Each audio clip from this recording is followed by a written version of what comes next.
Oke, melanjutkan video sebelumnya tentang laptop ThinkPad P50. Di video ini saya ingin share pengalaman saya menggunakan laptop ini. Saya akan mulai dari awal laptop ini booting, sistem operasi apa yang saya gunakan, dan bisa nggak sih laptop ini digunakan untuk coding, menjalankan AI atau lokal LLM, virtualisasi, video editing, hingga gaming. Dan bagaimana sih performanya untuk aktivitas-aktivitas tersebut? Yuk langsung saja. Kita nyalakan dulu. Oke, backlight nyala. Kita tunggu proses pos. Muncul logo Lenovo. Cantik.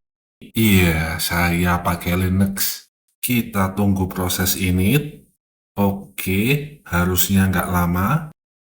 Selesai. Ini saya nggak pakai display manager, jadi login screen-nya ya begini. Simple, nggak aneh-aneh. Saya start X dulu. Iya, ini display servernya X11 konfigurasi dual monitor. Saya tunjukkan dulu sistem informasinya.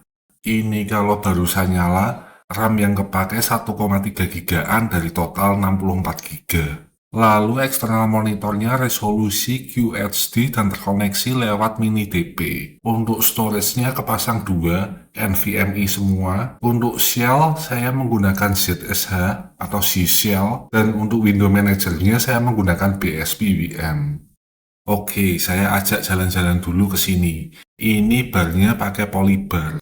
Ini di sini ada network manager, dan pertama kali yang selalu saya lakukan adalah connect ke VPN. Ini saya pakai WireGuard split tunnel. Kemudian ini di sini ada modul untuk mengatur volume. Ini kalau mau mute tinggal diklik aja seperti ini, atau bisa pakai multimedia key. Untuk settingnya di X11 bisa dilihat di video saya sebelumnya. Ini juga bisa diatur pakai mouse scroll seperti ini. Tuh. Lalu di sini ada kalender, simple aja pop-up-nya. Lalu di pojok sini ada modul untuk mengatur brightness. Bisa pakai mouse scroll, bisa juga pakai function key seperti ini. Di eksternal monitor, ini ada modul virtual desktop untuk BSP VM. Lalu di sini ada icon-icon indikator. Misalnya ini indikator koneksi WiFi. Yang ini informasi koneksi Ethernet. Ini RAM, ini swap, ini CPU temperatur, ini CPU usage, ini GPU temperatur, ini RPM kipas dekat CPU, yang ini yang di dekat GPU, ini informasi baterai, ini volume lagi, terus terakhir informasi jam. Ini bisa ditoggle seperti ini. Nah, begitu. Oke, ini saya taruh dulu sebelum ke sesi screen capture. Oke, ini kita sudah jalanin OBS. Saya besarkan dulu fontnya, terus jalanin BTOP. Nah, ini biasanya kalau saya mau monitoring laptop itu pakai Node Exporter. Jadi nanti statistik laptop ini akan diambil oleh Prometheus, lalu nanti bisa ditampilkan di Grafana. Oke, sekarang kita mau coba apa dulu ya? Oh, AI. Kita coba jalankan Olama ya. Start Olama. Terus Olama LS. Iya, ini saya pakai AI untuk belajar bahasa Inggris. Sudo Olama help. Olama show English teacher. Nah, ini promnya. Ini saya pakai buat belajar bahasa Inggris, terutama grammar. Kita coba jalankan modelnya.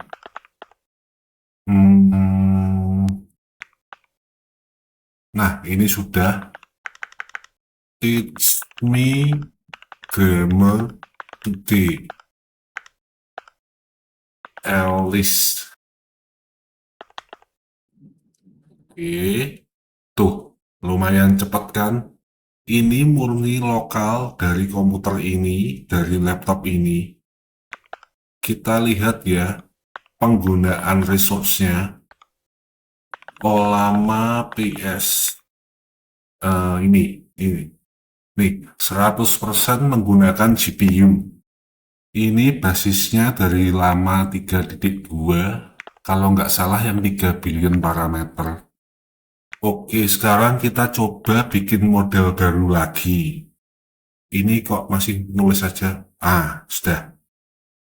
Firefox sekarang. Saya lupa bikin model filenya. Cari dulu. Ini. Nah, ini. Ini saya tutup dulu aja. Bye. Terus bikin model file. Paste. Ini temperatur. Oke. Ke promnya you are Sephiroth from Final Fantasy VII franchise. I think as my companion. Okay, save. Terus cara buatnya ini Olama Create, modelnya Sephiroth, filenya model file. Oke, Olama LS. Nah, ini sudah ada ya Sephiroth. Kita coba summon Sephiroth. Oke. Wih, cepat juga. Ngomong apa ya? Sephiroth.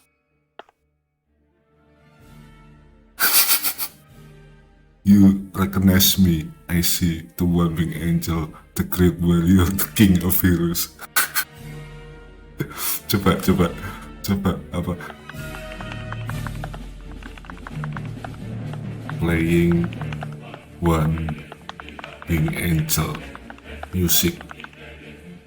Oke, coba kita lihat responnya. The iconic terms of my legendary battle Cloud Strife. Ini apa, Pak? Ceng. Aduh. Asli nggak nyangka responnya seperti ini. Oke. Sudah. Oke. Nah, kita salam perpisahan dulu. Full you dare to mock me.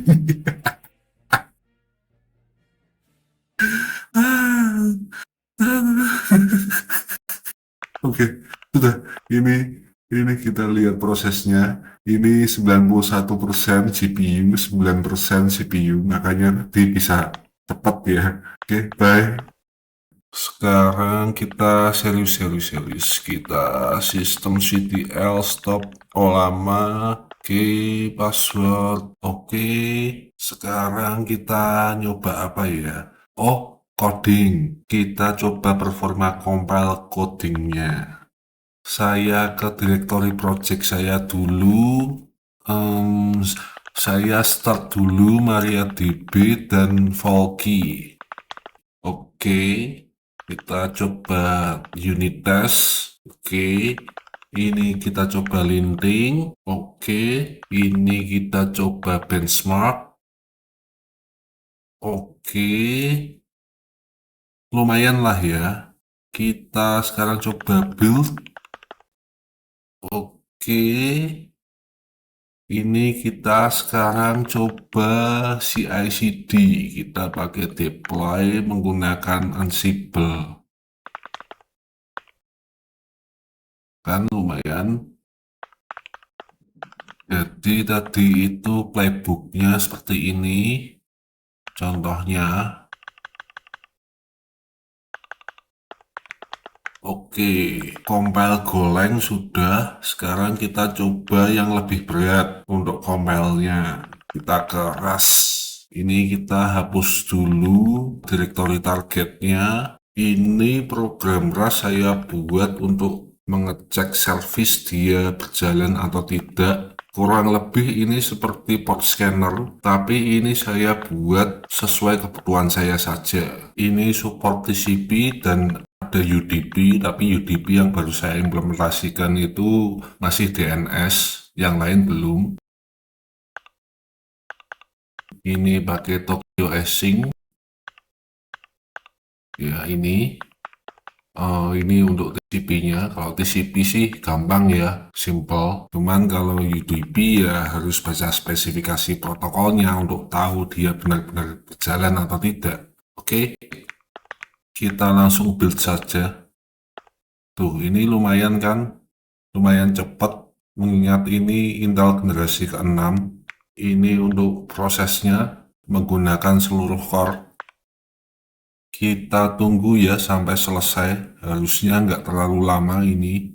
Ngopi-ngopi dulu nggak apa-apa. Ini nggak saya cepetin, jadi saya tunggu. 107, 108, oke ini sudah selesai. Ini saya clear dulu. Langsung kita jalankan saja. Yang tadi baru saja kita compile. Nah, ini hasilnya seperti ini.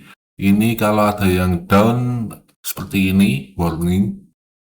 Gimana menurut teman-teman? Masih mumpuni kan ya P50 ini untuk coding? Selanjutnya kita coba untuk virtualisasinya. Saya start dulu Libvirt Daemon dan Dockernya. Docker PS. Nah, ini di sini saya ada satu Docker container yang berjalan. Dan untuk virtualisasinya ini saya gunakan KVM dan QEMU. Ini saya ada 6 VM. Ini macam-macam VM-nya. Kita start saja semuanya bareng-bareng. Unix Gateway on, ini Arch Linux on, ini Ubuntu on, ini Unix Workstation on, ini Windows 11 on, ini Windows 7 on. Oke, ini sudah jalan semua. Oh iya, ini buat teman-teman yang penasaran ini apa, ini saya konekkan dulu. Nah, ini sebenarnya bentar saya lepas dulu biar kelihatan. Susah banget.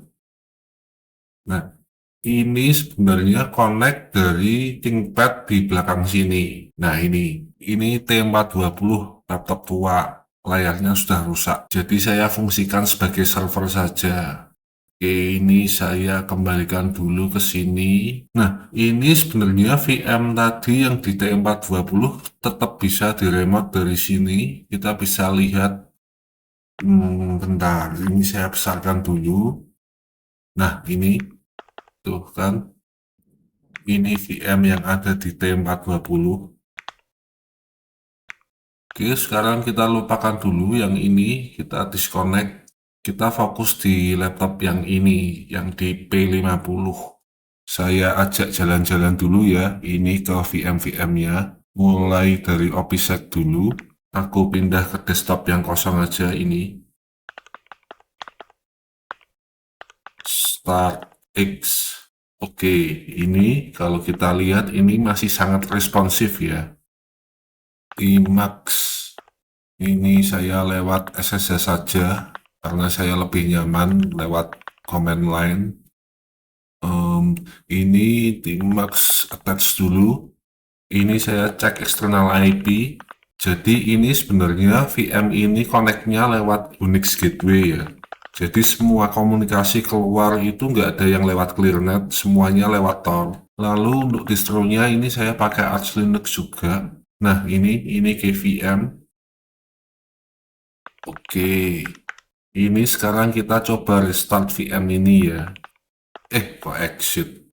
Jadi buat yang penasaran performanya seperti apa, bootingnya cepat apa enggak, mungkin ini bisa jadi referensi. Nah, ini tampilan grupnya standar. Ini sampai RAM disk. Oke. Nah, ini cepat kan? Oke, ini sekarang kita ke VM yang ini. Ini Ubuntu. Kita SSH dulu ke VM-nya. Oke, kita hostname CTL. Nah, ini Ubuntu ya, 24.04. Sekarang untuk servis-servisnya, list unit files, grep enable, password. Oke, ini servis-servis yang berjalan, yang enable. Ini ada SSH, ada Nginx, ada apa lagi nih, MariaDB, macam-macam ya. Dan di Ubuntu VM ini sebenarnya juga ada phpMyAdmin ini. Jadi di sini ada database server juga. Terus ini juga bisa digunakan untuk manajemen remote database. Ini di sini. Nah, ini ada beberapa remote host ya. Oke, jadi di Ubuntu server tadi sudah. Sekarang kita ke Unix Gateway. Ini Unix Gateway ini cuma seperti ini. Dia tugasnya cuma sebagai gateway untuk OPSEC sama ini Unix Workstation. Kita langsung ke Unix Workstation-nya aja. Buka terminal. Ini besarin fontnya lewat ini. Oke. Nah, ini kalau kita request IP ini dia bisa ganti-ganti ya. Jadi seperti rotate gitu ya. Oke, ini saya tutup aja dulu. Terus semua kita ke sini, ke Windows 11. OS paling rakus. Ini saya full screen aja. Ini kosongan sebenarnya. Untuk buka browser lumayan cepat. Terus untuk resource-nya, ini task manager. Kita lihat ke performance. Nah, ini CPU saya kasih 4. Terus memori 8, disknya 100. Oke, ini saya tutup aja. Windows 11 sudah. Mana ini? Ini. Lalu kita ke VM berikutnya. Ini Windows 7, Windows paling keren kalau menurut saya. Tapi ini sebenarnya di sini nggak ada apa-apa. Ini masih di sini karena saya masih butuh browsernya untuk akses beberapa situs yang masih menggunakan Java Applet. Oke, jadi ini laptop ini masih kuat ya kalau menurut saya untuk menjalankan semua VM-VM ini secara bersamaan. Saya pindahin dulu ini ke desktop yang masih kosong. Ini Windows 11 pindah. Ini, aduh saya pusing ini. Saya yang pakai sudah pusing, laptopnya masih kuat. Gimana ini? Oke, ini VM-VM-nya semua berjalan bersama-sama, tapi laptop ini masih kuat. Jadi meskipun ini Intel generasi ke-6, beberapa orang bilang ini terlalu tua, bisa apa, tapi untuk use case saya, ini masih bisa melakukan banyak hal, dan masih bisa diajak untuk produktif.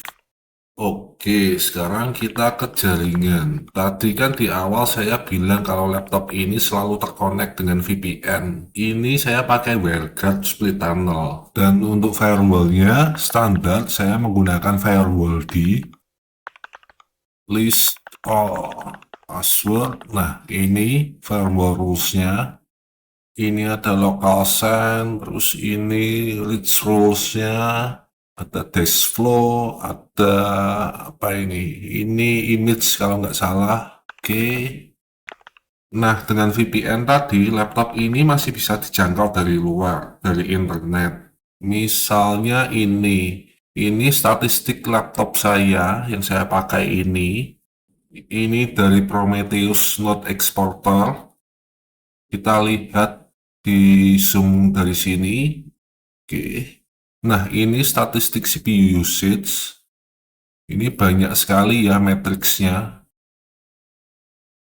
Ini ada sensor temperatur. Ini kalau kita lihat ini di sini 90 lebih. Dan ini sensornya nggak cuma CPU, ada banyak.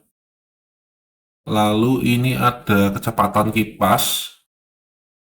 Oke, kita naik. Nah, di sini ada summary-nya. Oke. Nah, ini saya matiin dulu semua VM-VM-nya karena saya akan coba main game. Ini shutdown. Ini shutdown. Windows 11 shutdown.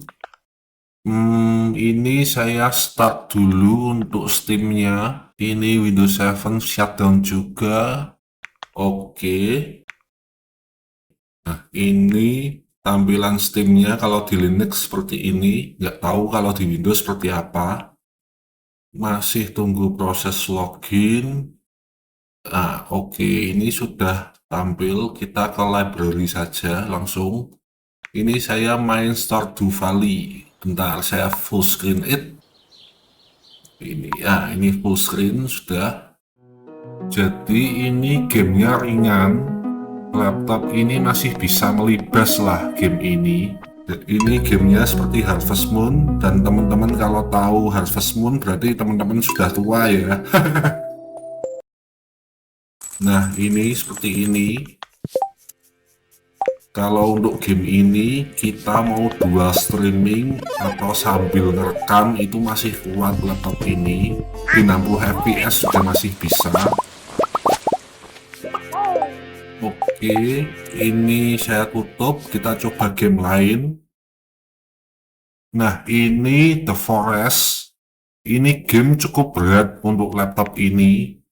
Kita bermain di Full HD. Kualitas grafisnya di medium well, langsung start aja. Jadi ini survival game. Nah, jadi untuk laptop ini, untuk bermain game ini, sekaligus untuk recording di 2K, itu terlalu berat. Makanya ini saya recordingnya langsung dari HP. Untuk settingan grafiknya seperti ini. Displaynya seperti ini. Oke, langsung aja ya kita main. Ini continue saja.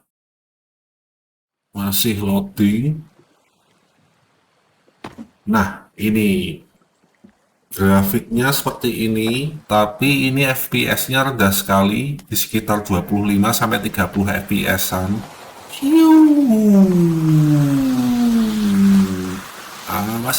Awas. Ini illegal logging ini, awas. Ambruk bos. Wah, lari-lari ngumpet ning blumbang.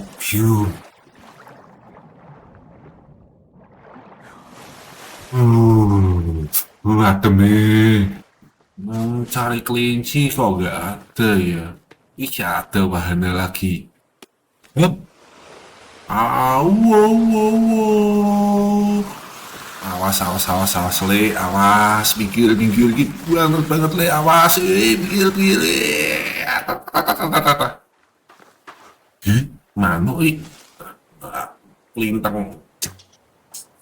Brodol, ambil lagi. Nah, itu rakitku, Pak. Kita lompat ke sini ya.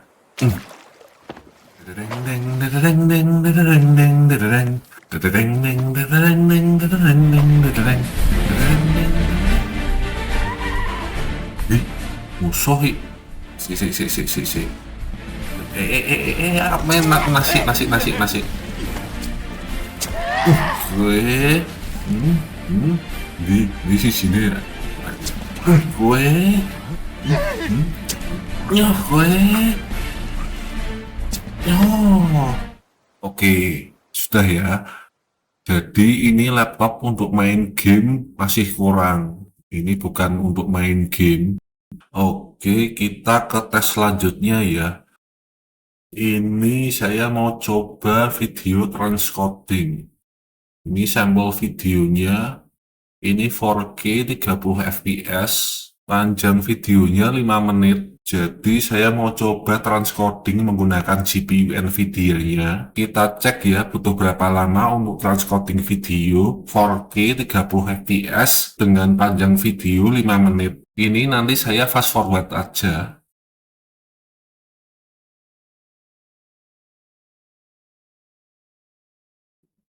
Oke, ini sudah selesai. Ini kita dapat 2 menit 51 detik. Ini ya.